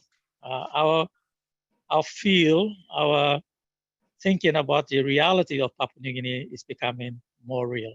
And as it is now, it is very, very close. And we thank you, all of you, for supporting our ride and our cause in this manner. Thank you so much, Baron. There's so much, but I think that I'm conscious of the time. So maybe another time we can share about the experience of Morobe, Morobe province and the team.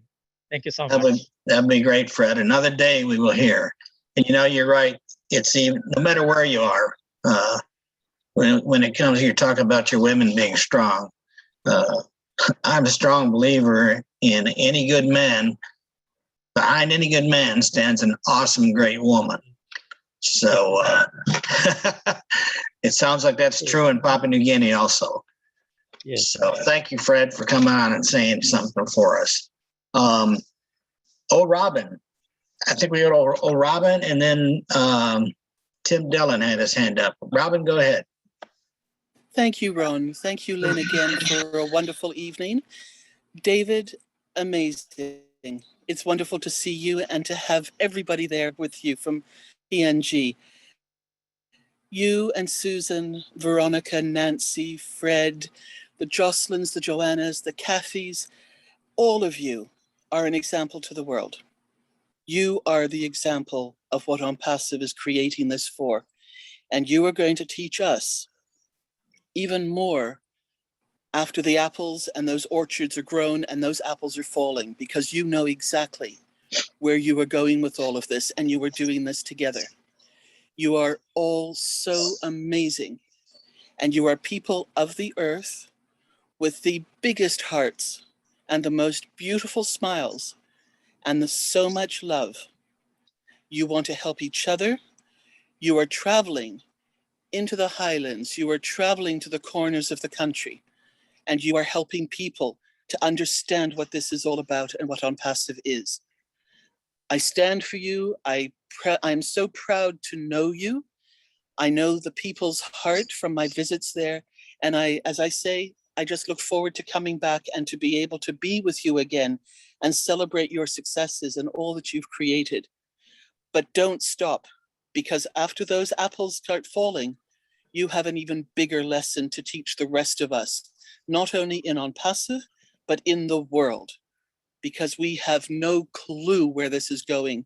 And through your life experiences and how you are going to make a better country, you are also going to help all of us make a better world. Thank you so much. And Nancy, your respect to me, I know is going to be my grandmother. So I love you dearly. David and Veronica, Susan, big hugs to all of you and lots of love. Thank you for being the example of what Ash is wanting to passive, that we all want to be as well. Thank you so much. Thank you, Robin. Great words. Great word. You always, Thank you, Robin. you always have something fantastic to say, and the way you say it is just, it's unbelievable. I wish I could talk like that. But, I'm just an old country boy. I just grew up, Tim Dillon, the leprechaun. Did you still want to talk? Well, Ron. Okay. Thank you anyways. It's really hard to follow Robin. Yes, it is. She always has such meaningful words. And I have sat here, I had to pick myself up off the floor after David got done, because the amount of love and the amount of passion that I see in these Papua New Guinea people, all of you, David, you're not the only one. It goes to your wife. It goes to all the ladies that spoke, the gentleman that spoke. There is such a beautiful way of how you view what you have. I can't put my finger on it, but it's very special. And I think that we could, I want to talk to Ash Mafara because, hey, I'm a history buff. I watch the news every day, yada, yada, yada. But we have a problem here in the US controlling our borders. Well, maybe OnPassive can help us do that. I want to get with Chris, Viviana Rodriguez, Marty. There must be something we can do to bring the same kind of feeling to Central America so that they don't have to feel like they have to run away from their country. David has brought that about in Papua New Guinea. How do we do that? We need to look at that. We need to think about it, because I've always said we can change the way history has. Put borders up, yada, yada. We don't need walls. We just need our people throughout the world to have enough that they don't need to leave where they are. They can stay right there and have everything they always wanted. Ash has given us the ability to dream like we were children. Let's follow it. Let's grab hold of that rainbow, because there is an end to it. And if we all focus a little bit more on the global consciousness of this all, who knows what we can do? We know it's going to be good for us now. But how much better can it be with a little effort? Guys, we're sitting on a powder keg, and it's about to go off. Let's get ready, and let's make this world a better place. Thank you. Thank you, Tim. Thank you very much. It is, what time is it here? It is 20 minutes after when we usually quit, but it's been an awesome, awesome time sharing with everybody, listening to everybody, listening to the stories about Papua New Guinea that a lot of us take for granted, and it's just, if it doesn't turn your light bulb on about OnPassive, then you need to call an electrician. You got a heck of a problem. So I'm gonna ask David. David, you have some closing arguments back in court. Do you have any? Hey, Ron, before he does that, I had a thought. Oh my God, it went away. It is so wonderful to have everybody here like this together and be able to talk this way. And it just fires me up every time I get on a webinar. What we have is so amazing and so beautiful. And David has a way of sharing it that is the most beautiful thing I've ever seen. It's not about apples. It's what can you do for me? What can I do for you? What better way? David, you're a beautiful person. Keep going. And I want to talk to you about how we can make something happen in Central America. And on that note, Ash has already, he spoke about it during the Bangladesh, about how he has sponsored a family in Guatemala. Maybe we need to do more of that.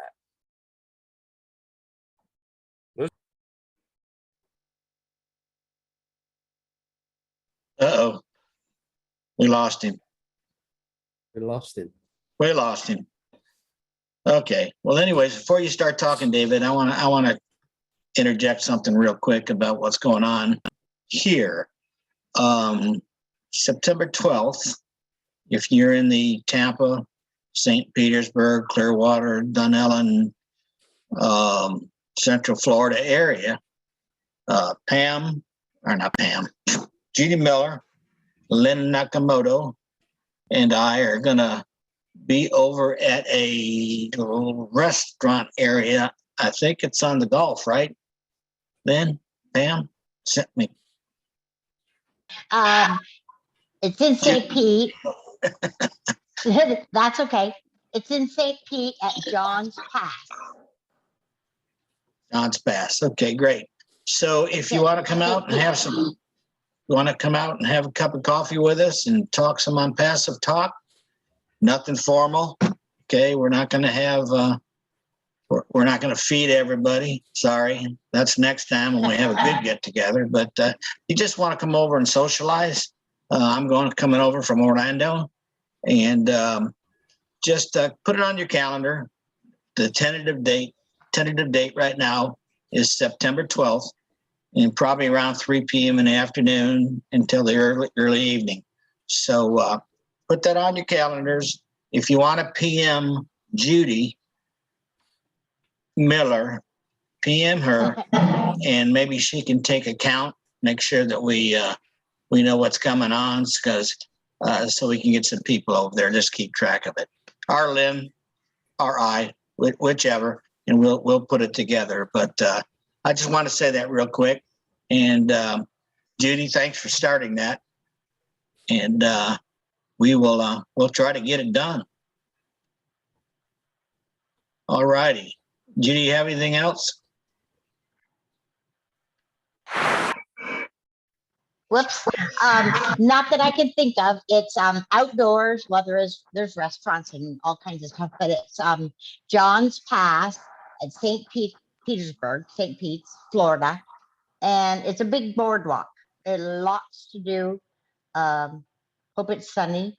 And it's beautiful. It's right on the ocean. It's gorgeous. And we'll have fun and meet each other. And we'll do a live.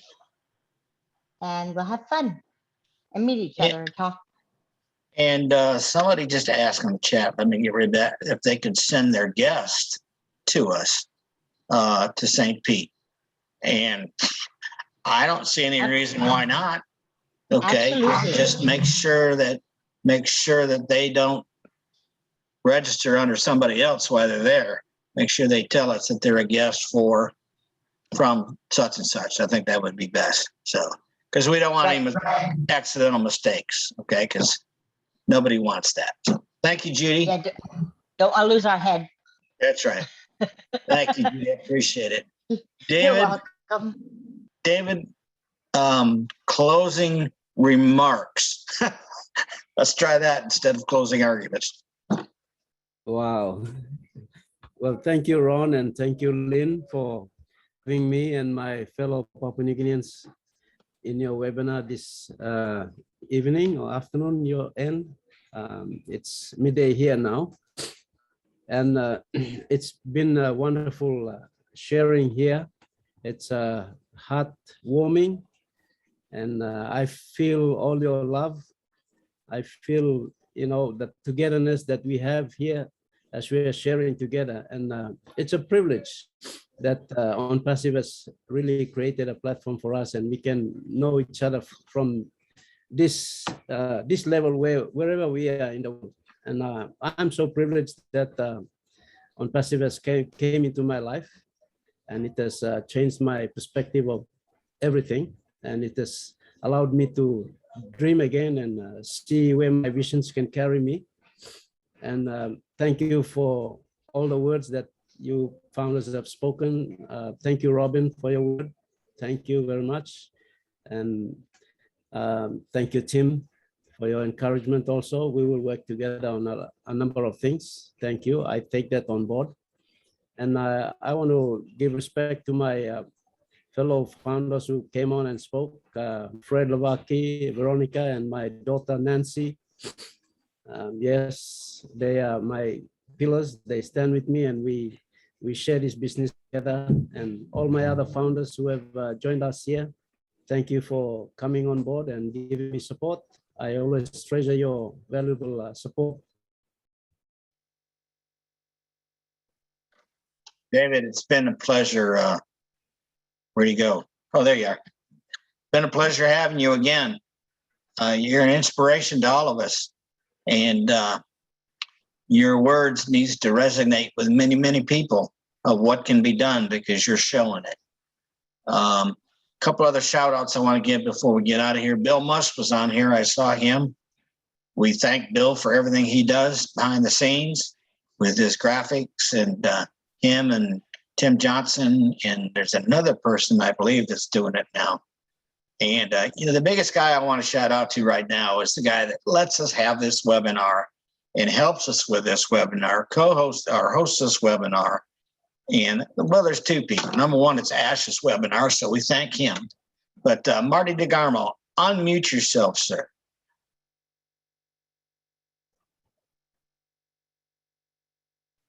Marty, we just want to tell you how much we thank everything you do for us. Not only the webinar, not only the webinars, but everything you do. If people only knew 10% of what you do in OnPassive, they wouldn't believe it. I enjoy it, Ron. This is not work for me. I enjoy it. And a great webinar today. How could it not be with David here and half of Papua New Guinea? Very good. They're like family to me, and so are you guys. Oh no problem. You don't have to thank me.